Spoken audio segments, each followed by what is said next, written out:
Jésus a dit ceci, le royaume de Dieu, c'est qu'il te connaisse, toi le seul vrai Dieu. Et il priait pour nous. Le désir de Jésus, lorsque Jésus est venu sur la terre, c'est nous révéler le Père, nous révéler Dieu, pour que nous puissions réellement le connaître. Et il y a beaucoup de gens qui sont chrétiens, mais qui ne connaissent pas vraiment le Seigneur, qui ont une relation, mais qui n'ont pas de communion, qui n'ont pas d'intimité. Et c'est dommage. C'est dommage de perdre de gâcher son existence en vivant hors de cette communion intime avec Dieu que Jésus est venu nous donner. Certes, ils sont sauvés, ils ne vont pas aller en enfer, ils vont aller au ciel, mais il n'y a pas la profondeur de relation, de communion avec Dieu dans leur vie qu'ils devraient avoir. Et ça, c'est dommage. Donc, je vous encourage à prendre le temps de méditer sur cet enseignement. Commencez à méditer sur la personne de Dieu. Qui est-ce qu'il est? Plus vous avez une haute image de Dieu, plus vous vivez une vie chrétienne extraordinaire. La première chose que je vous dirais sur Dieu, c'est que Dieu est esprit. Et c'est une des choses que Jésus a dit. Il a dit, Dieu est esprit. Et il faut que ceux qui l'adorent, le temps vient où vous allez adorer Dieu en esprit. Dieu est esprit. Ça, c'est important. Pourquoi nous disons que Dieu est esprit? Parce que Dieu n'est pas une matière physique. Il n'a pas une matière physique. Il est esprit. Il existe dans un univers spirituel. Et c'est dans ce sens-là que nous sommes créés en l'image de Dieu. Donc, si Dieu est esprit, vous ne pouvez pas dire que Dieu est dans ce verre. Il y a des personnes qui sont panthéistes, qui croient que Dieu est dans tout. Dieu est dans la végétation, tout est Dieu, nous sommes tous Dieu, tout est Dieu. Non, Dieu est esprit et séparé de sa création. Nous allons parler de ça dans quelques instants. Donc, nous sommes esprit, nous sommes créés en son image. C'est dans ce sens-là que nous sommes créés en son image. Vous êtes un être spirituel. Peut-être que vous avez passé votre vie à développer votre intelligence, ou même à développer. Il y a des gens aussi qui ont la culture du corps physique, qui développent leur corps. Mais il y a plus que ça en vous. Il y a ce que la Bible appelle l'homme intérieur, qui est esprit, qui est créé en l'image de Dieu. Et c'est dans ce sens-là que nous sommes créés en l'image de Dieu. Dieu est esprit, ce qui veut dire que vous ne pouvez pas imaginer que Dieu est dans quelque chose de physique. La différence, par contre, c'est que Dieu, étant Dieu, peut choisir de prendre une forme et se manifester de telle sorte qu'un être humain puisse le voir. Par exemple, Ésaïe. Je vais vous lire un passage dans Ésaïe. Est-ce que vous me suivez? Thank you, Jesus. Dans Ésaïe chapitre 6, Dieu a permis à Ésaïe d'avoir une vision du ciel et de voir ce qu'on appelle théologiquement une similitude de Dieu. De voir une forme. Il s'est présenté à Ésaïe. Ésaïe a pu voir comme une forme. Mais Dieu, en réalité, n'a pas une forme physique parce qu'il est esprit. Et Ésaïe dit ceci, l'année de la mort du roi Osias, je vis le Seigneur. Et c'est pour ça que vous allez voir, par exemple, que quelqu'un va dire, j'ai vu le Seigneur. Jacob, par exemple, qui a dit, j'ai vu Dieu face à face. Et dans d'autres passages, ils vont vous dire, nul n'a jamais vu Dieu. En fait, nul n'a jamais vu Dieu tel qu'il est. Mais parfois, il choisit de se manifester d'une certaine façon pour permettre aux hommes d'avoir une expérience avec lui. Alors, il dit, je vis le Seigneur assis sur un trône très élevé. Et les pans de sa robe remplissaient le temple. Alors, il décrit les séraphins qui se tenaient au-dessus de lui. Ils avaient chacun 6 ailes, 2 dont ils se couvraient la face, 2 dont ils se couvraient les pieds, et 2 dont ils se servaient pour voler. Ils criaient l'un à l'autre et disaient, Saint, Saint, Saint est l'Éternel. Dieu lui a permis d'avoir une vision du trône de Dieu au ciel. Donc, il y a ce genre de choses, par exemple, qui peut arriver à un être humain. Par exemple, la parole de Dieu nous dit que Dieu est apparu à Abraham. Il lui a permis de voir une forme. Mais Dieu est esprit. Gardez ça à l'esprit. La deuxième chose, c'est que, rappelez-vous le passage que nous avons lu dans Romains, qui parle du fait que les attributs de Dieu sont évidents, sont manifestes, que ce qui peut être connu au sujet de Dieu a été manifeste devant les hommes, mais qui n'ont pas voulu le reconnaître. Je paraphrase, bien sûr. Et donc, le deuxième attribut de Dieu que j'aimerais partager avec vous, c'est qu'on peut le connaître. Dieu peut être connu, même s'il est infini. on ne peut pas tout connaître à son sujet. C'est pour ça qu'il y a encore le mystère dans certains aspects de la parole de Dieu. Dieu a dit, si vous me cherchez, vous me trouverez. Dieu se révèle. Donc, c'est pour vous encourager et vous rassurer, parce que parfois, quand on commence sa vie chrétienne, on a l'impression que Dieu est cette divinité distante, éloignée. Est-ce que j'ose m'approcher de lui? Et quand je prie, est-ce qu'il m'entend? Est-ce qu'il se passe quelque chose? Dieu peut être connu parce que Dieu veut être connu. Dieu ne peut pas être connu dans sa totalité. Si l'on pouvait savoir tout sur lui, connaître tout sur lui, il ne serait plus Dieu, il ne serait plus infini. Il est infini. Nous ne sommes pas infinis. Mais il se révèle. Il permet à ce que nous le connaissions. Et rappelez-vous, Dieu est esprit. Nous sommes esprit. Lorsque nous naissons de nouveau, notre esprit reçoit la vie de Dieu. C'est une opération spirituelle qui se passe. Donc nous sommes revivifiés, nous revenons à la vie spirituellement. Et c'est à cause de ça que nous pouvons connaître Dieu par notre homme intérieur, par notre esprit. Et c'est la raison pour laquelle Dieu a donné l'ordre selon laquelle son peuple ne devrait pas faire des images taillées. Parce que Dieu n'habite pas dans des images taillées.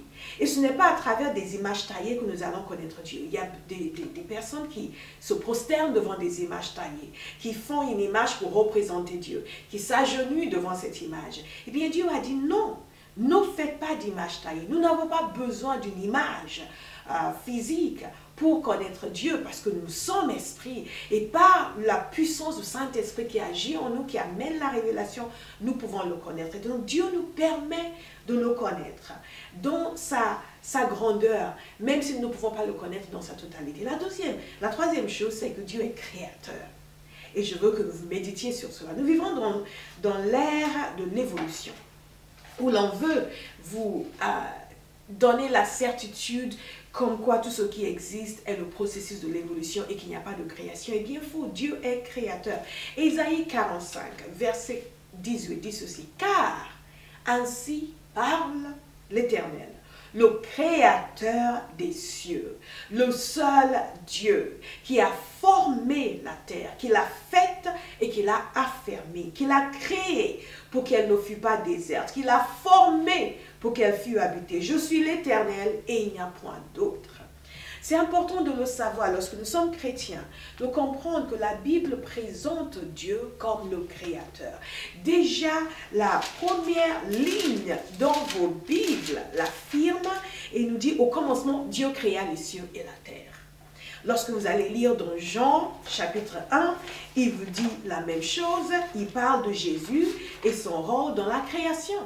Lorsque vous allez lire également dans Colossiens, il parle de Jésus dans la création. C'est important de le saisir. Dieu est créateur. Tout ce qui existe, existe par lui et grâce à lui.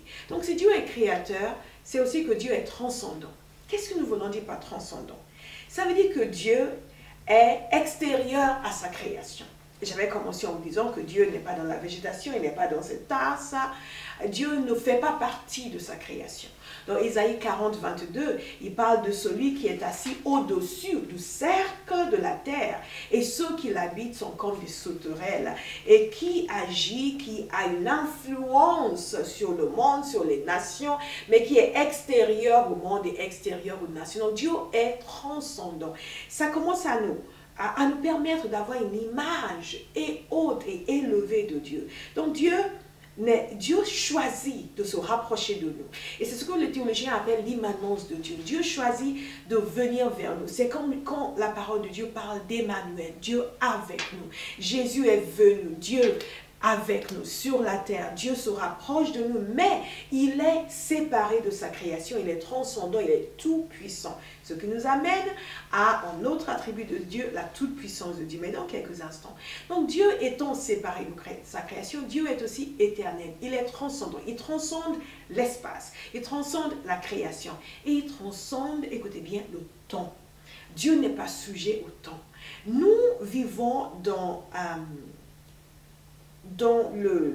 dans une sorte de sphère de temps. Tout est régi par le temps.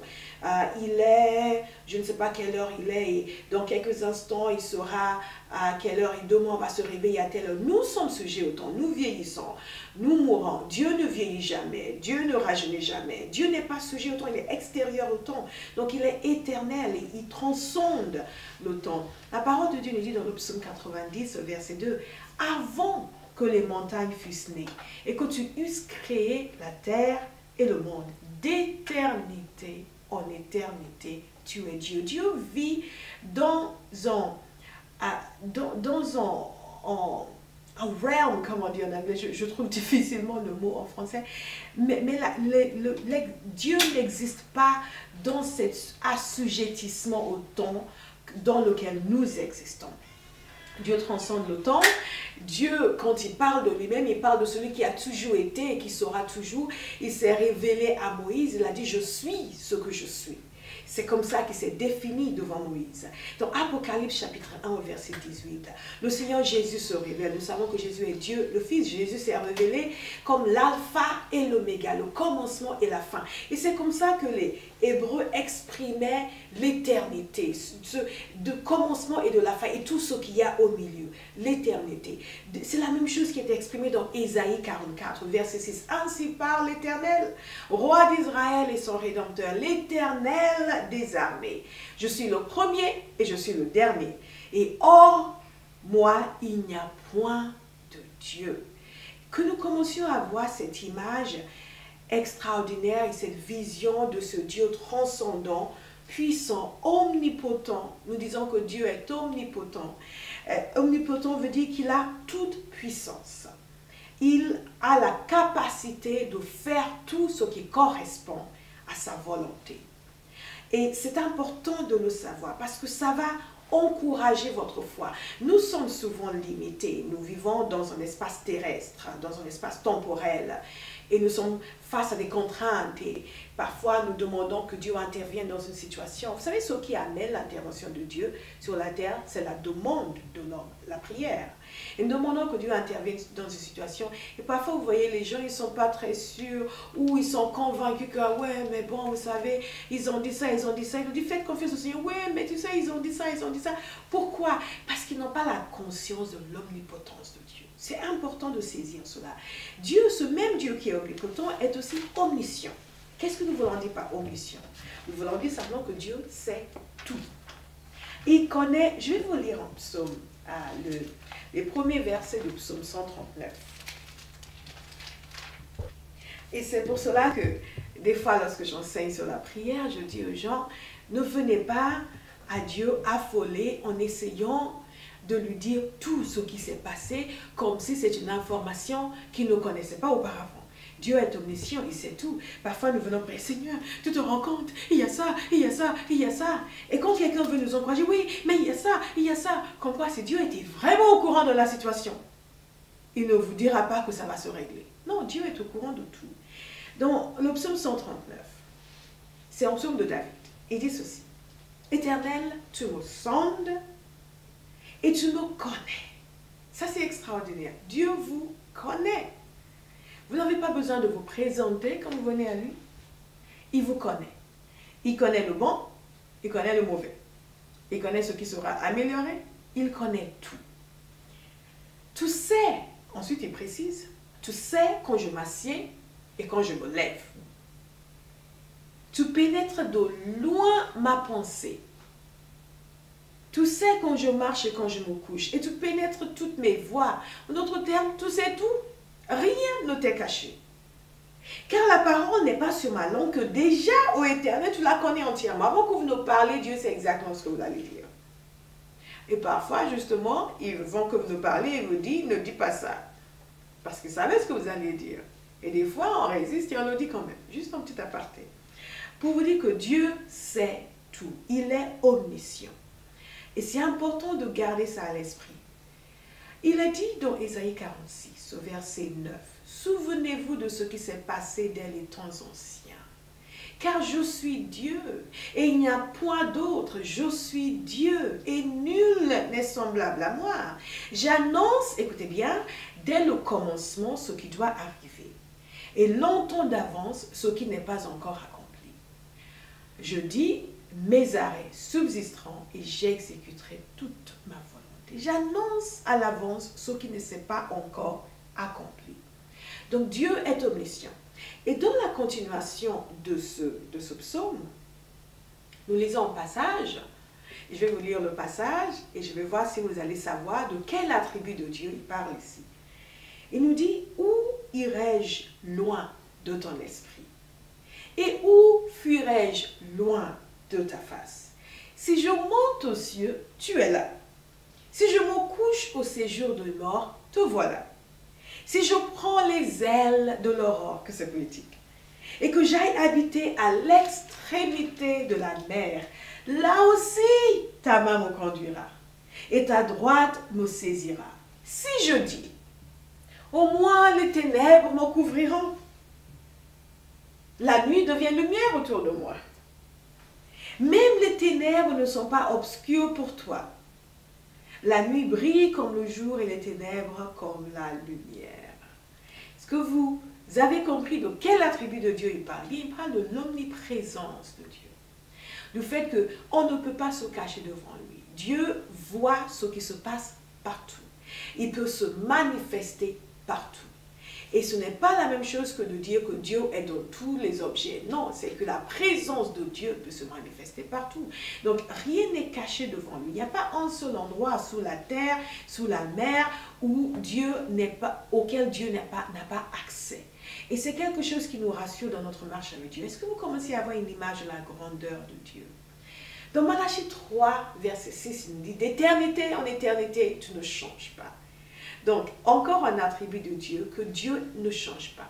Nous voyons que Dieu est fidèle, Dieu est juste. Nous pouvons compter sur lui. Il va toujours être fidèle. Il va toujours être juste. Parce qu'il ne change pas. Il n'est pas gentil aujourd'hui, il devient méchant demain.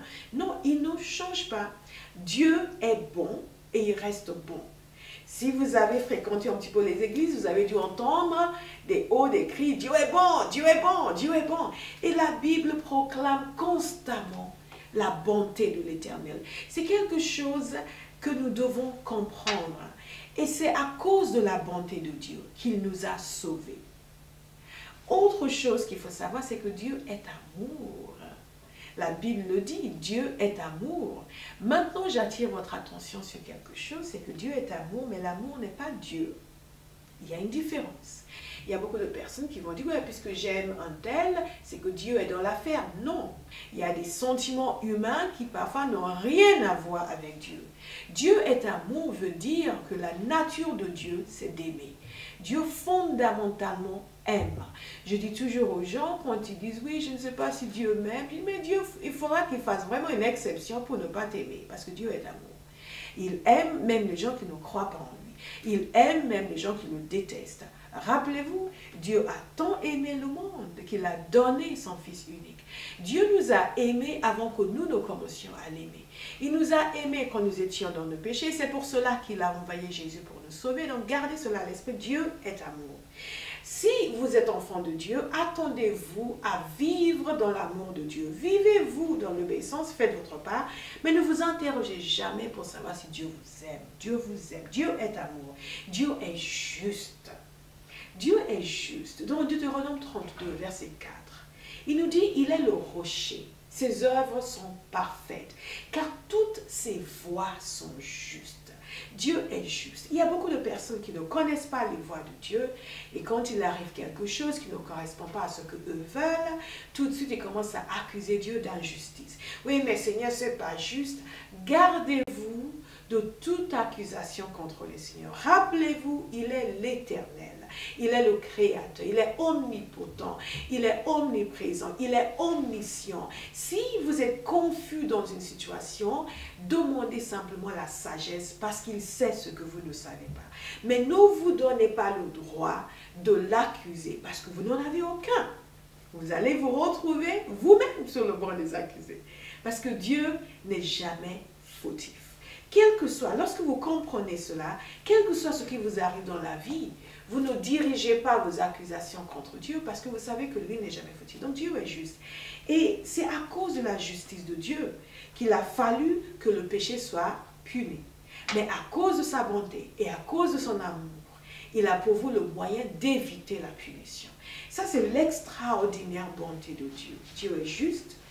Autre attribut de Dieu, Dieu est saint. Dieu est pur. Dieu est parfait. Il ne se trompe jamais. Il n'est pas dans des choses viles. Alors, quand vous lisez, il y a des passages dans l'Ancien Testament parfois qui surprennent et qui même parfois peuvent choquer notre mentalité à nous. Rappelez-vous ces attributs de Dieu. Rappelez-vous que si Dieu a fait quelque chose, il a une raison pour cela. Parfois, la raison nous échappe, mais Dieu est toujours juste. Nous avons une façon de voir les choses et Dieu a une façon de voir les choses. Et le but, c'est que nous commencions à voir comme lui. Donc Dieu est juste, Dieu est bon, Dieu est amour, Dieu est saint, Dieu est parfait. Il n'y a pas de défaut en lui. Il est parfait, il est magnifique et il est beau. David avait compris cela dans le psaume 27, au verset 4. Qu'est-ce que David dit? Sous l'ancienne alliance, je demande à l'Éternel une chose que je désire ardemment. Je voudrais habiter toute ma vie dans la maison de l'Éternel pour contempler la magnificence de l'Éternel et pour admirer son temple. Il avait compris la splendeur de Dieu. Ça, c'est aussi un autre attribut de Dieu que vous devez comprendre. Dieu, il demeure dans la splendeur, dans la magnificence, dans la beauté. Il est pur, il est saint, il est splendide, il est agréable à contempler, il est agréable à voir. Plus vous avancez dans la prière, plus vous devenez sensible à la présence de Dieu, plus vous êtes en mesure de l'admirer et de le contempler. Et spirituellement, vous grandissez, vous devenez, comment dire, plus affiné en quelque sorte. Votre homme intérieur, votre esprit devient plus sensible à Dieu. Et vous commencez à percevoir cette splendeur. Nous sommes des créatures dans notre monde. Nous vivons sur une terre physique, mais quand nous sommes nés de nouveau, nous sommes déjà citoyens du royaume de Dieu et capables de fonctionner en esprit. Et dans l'esprit, nous pouvons contempler la magnificence de Dieu. Et il y a des fois où Dieu se manifeste, vous êtes en prière, vous êtes là, vous êtes bouche bée, vous êtes hébété, c'est une telle splendeur, une telle gloire, une telle beauté, vous êtes waouh, oh Lord, oh Dieu, totalement submergé par cette conscience de cet être infiniment merveilleux. Dieu est tout ça. Et c'est important réellement de commencer cette aventure de la connaissance de Dieu. Dieu est parfait, il est beau, Dieu est Seigneur, il est souverain. Et il faut que vous lui donniez un accès total à votre vie, que vous lui permettiez d'être souverain dans votre vie. Il ne s'impose pas, il nous laisse venir à lui. Il nous laisse ouvrir nos cœurs à lui. Il nous laisse lui dire, viens Seigneur, je te laisse faire dans ma vie. Et honnêtement, quand on le voit comme il est, on n'a qu'une envie, qu'il fasse tout ce qu'il veut dans nos vies. Que Dieu vous bénisse.